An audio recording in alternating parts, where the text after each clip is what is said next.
Olá pessoal, aqui é o Velgas. Hoje é dia 19 de setembro de 2025.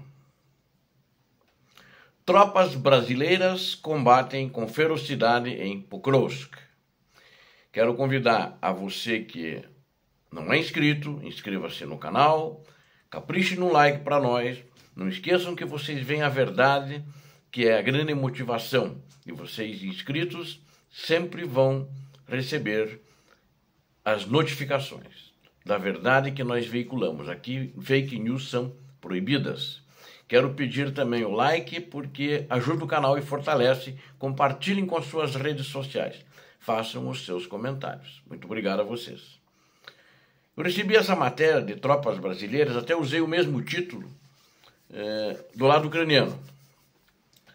E eles me passaram, porque eu quero dizer uma coisa, eu sempre recebo notícias, eu consulto o lado ucraniano, que sempre me manda, eu também tenho notícias, você vê que eu sempre estou citando russos, canais russos, né? Eu assisto alguns para saber o que está acontecendo, confirmar, ou não confirmar, ou desconfirmar, e também consulto outras, vamos dizer, chamar pessoas do lado russo, com as quais eu tenho conhecimento. Então, eu consigo fazer, e leio também um pouco da imprensa internacional, eu passo um dia bem corrido aí, vendo essas coisas.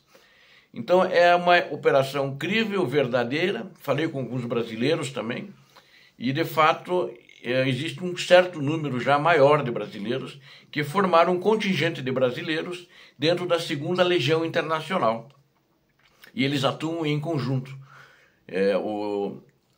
O exército ucraniano, dentro dessa Legião Internacional, da 2ª, porque tem mais legiões internacionais, né? Então eles são um contingente. E eles atuam porque é mais fácil pela língua. Na hora do combate eles gritam um com o outro em português, eles entendem mais rapidamente do que em inglês, que é a língua comum da maioria dos estrangeiros. Mas existem mais brasileiros em outras legiões também, e alguns não em legiões, mas em batalhões puramente ucranianos, assim como existem outros estrangeiros também nesses batalhões ucranianos, ou seja, é uma mistura lá, né? E essa notícia... eu estou, na realidade, reproduzindo, eu só traduzi do ucraniano para o português, como eu recebi deles, e em Pokrovsk, os soldados brasileiros da 2ª Legião, o contingente de soldados brasileiros da 2ª Legião Internacional, foram destacados para acabar com os remanescentes da tentativa do avanço russo em direção a Dobrupilha. Então eu vou relatar isso. Eles, na realidade, eles foram fazer a limpeza da área, na região de Dobrupilha, de uma parte, né? Não é um contingente tão grande de 1000 homens que vai fazer uma limpeza geral, né? Então, de um determinado setor. Então, ele já tem uma vasta experiência de combate. Ali todos têm, pelo menos, os que têm menos tempo têm 6 meses de combate. E eles usaram essa experiência justamente para eliminar bolsões inimigos restantes e também foram fazer prisioneiros. E esse grupo, né, esse contingente brasileiro, ele já foi realocado, ou melhor, não é ele, a legião que eles estavam foi realocada. Parte estava em Zaporizhia e a outra parte estava em Chasiv Yar. Há mais de um ano que eles estavam defendendo ali Chasiv Yar, parece-me que 1 ano e meio, a pessoa me falou. Então eles vieram para lá agora para reforçar também essa região de Pokrovsk, que foi tomada das mãos dos russos e empurraram os russos para a retaguarda. E eles estão desempenhando ali um papel decisivo, os brasileiros, junto com a 2ª Legião Internacional da Ucrânia. Eles são essa legião, basicamente, né? Os brasileiros, daí, inclusive, é claro, são especializados em operações de assalto, incursões fazendo com pequenas unidades, infiltração também para atuar atrás das linhas do inimigo, já fizeram isso. Eles fazem também reconhecimento por drones e também fazem contra-sabotagens, e a legião foi enviada justamente para estabilizar e limpar as aldeias e vilas ali na região, nos flancos de Pokrovsk.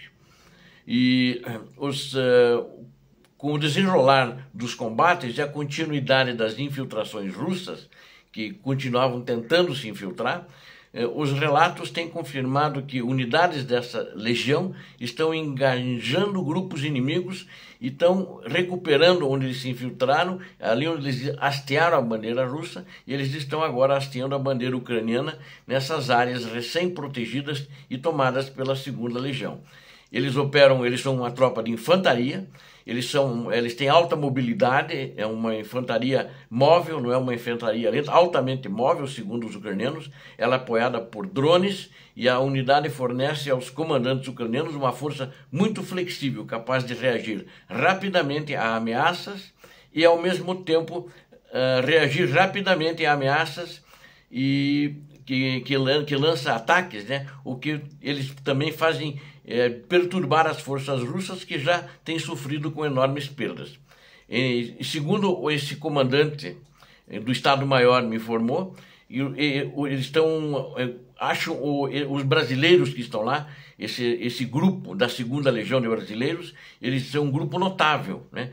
Eles têm se desempenhado bem suas funções em combates, com ferocidade, e não têm recuado perante os russos. Até agora só tiveram vitórias.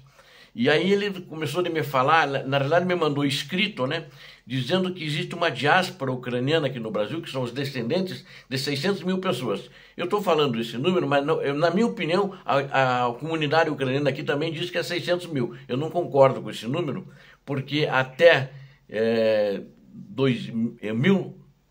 1927 entraram no Brasil, a maioria, 220 mil mais ou menos, pelo Porto de Santos, daí considerando os outros portos de Rio de Janeiro, que vieram menos, mas vieram o Porto de São Francisco, em Santa Catarina, e o Porto de Rio Grande, lá no Rio Grande do Sul, mais ou menos entre 270 a 300 mil pessoas.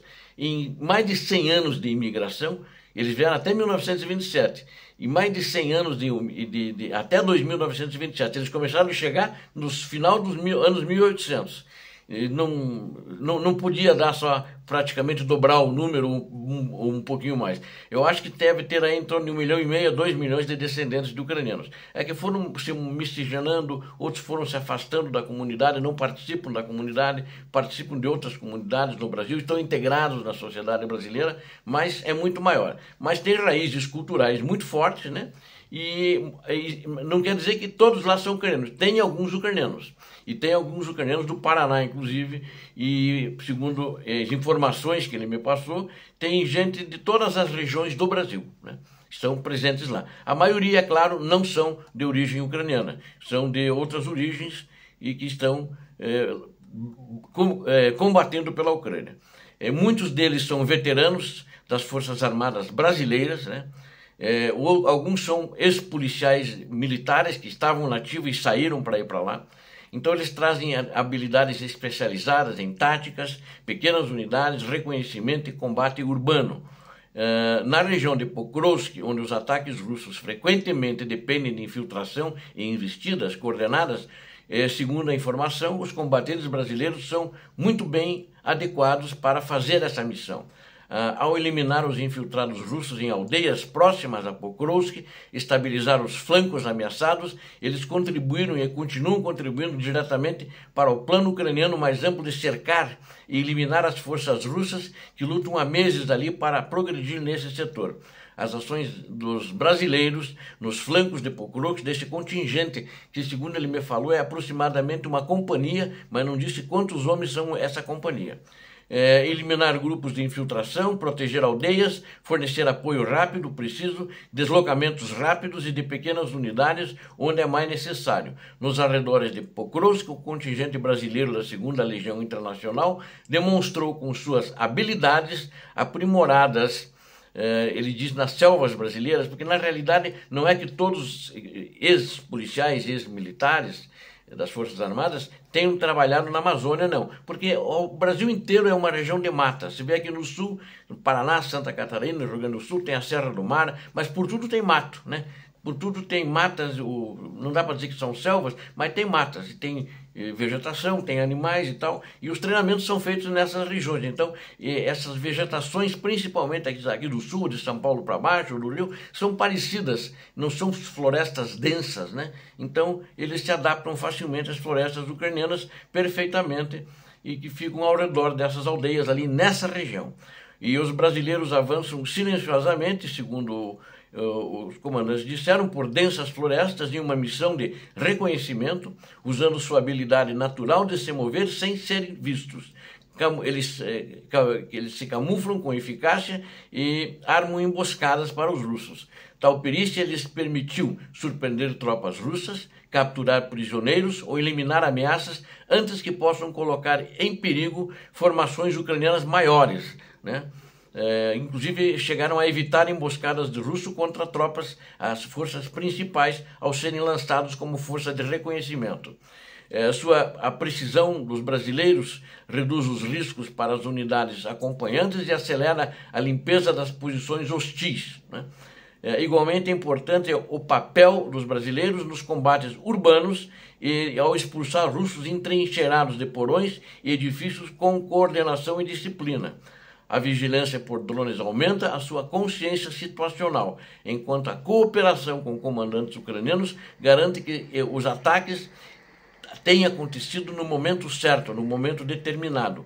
A sinergia dessa tropa brasileira pode ser vista em um combate. Ele dá um exemplo aqui, que ele me mandou escrito, quando numa vila uma patrulha de brasileiros inesperadamente encontrou soldados russos que acho que ambos se surpreenderam, pelo que eu entendi, e eles escondidos em um abrigo. Aí os soldados procuraram atirar nos brasileiros e eles, vamos dizer, houve troca de fogo, né, entre ambas as partes, não houve baixas brasileiras, mas houve baixas russas e o restante do inimigo acabou se rendendo para os brasileiros.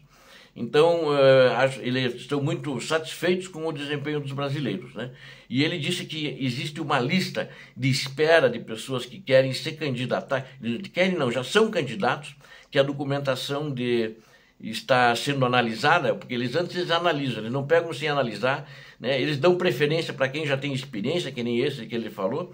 Entre 400 a 500 voluntários estão aguardando o processamento dos documentos que querem nessa segunda legião apenas, tá? E ele não sabe do resto. Então, estão candidatos à segunda legião internacional, que são justamente pessoas que têm conhecidos brasileiros que já combatem nessa legião e chamaram eles para vir a atuar nessa legião também.